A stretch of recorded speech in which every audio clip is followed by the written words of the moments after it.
Hello everyone, my name is Heather Fleischman, and this is The Art of Perspective, analysis of Asia's addition to Romanticism in art. Landmarks in Humanity, Chapter 12, written by Fierro, is centered on Romanticism. This movement was concentrated between 1780 and 1880. Fierro states, the term Romanticism describes a movement, a style, and an attitude of mind. For this artistic movement, artists moved away from capturing realism and concentrated on expressing emotions. Japanese and Chinese cultural additions to art in this period I find to be fascinating and deeply awe-inspiring. This compilation of perspective in art, featured in Chapter 12, we have two works that are worthy of notation and require a deeper analysis of the style and emotion contained within the art. Figure 1212, Shen Zhao's Poet on a Mountaintop, and Figure 1213, Kadashuka Hosaki, Mount Fuji seen below a wave at Kanagawa, are the two pieces I have chosen to analyze. In the following paragraphs, I will further go into depth of describing these artworks from the Romanticism period. Shen Zhao, Poet on a Mountaintop, is an ink and paper art piece. It was mounted on a scroll and measured 15¼ inches by 23¾ inches. It is on display at the Nelson Atkins Museum of Art in Kansas City, Missouri. I chose this piece because of the interesting perspective. Looking out across the clouds to a mountaintop, a single man stares out at the mountains towering over him. In the distance is a home that we can assume belongs to the man.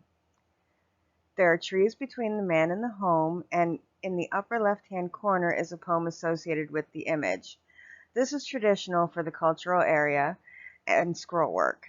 It is done completely in black and white, ink-lined, and minimal detail. With the basic medium, it is easy to overlook aspects of this art piece. The trees, mountain, under the man, grass, and stone are all proportioned to shadow the shape of the man, making him look small in comparison to the world around him. Playing into emotion, this piece can be imagined showing that man is small part of nature, and nature is the ruling force of man.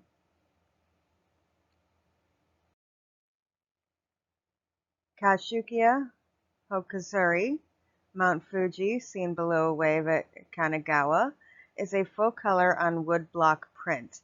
It is 14¾ inches wide and is located at Yale University Art Gallery in New Haven, Connecticut.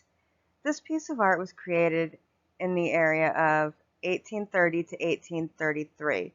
What is interesting about this piece is the reference to Mount Fuji. In most renditions of the mountain, it towers over the land around it. This piece focuses on the sea, with Fuji in the background. The large blue and white waves tower over Mount Fuji. Riding the waves are two traditional boats from the era.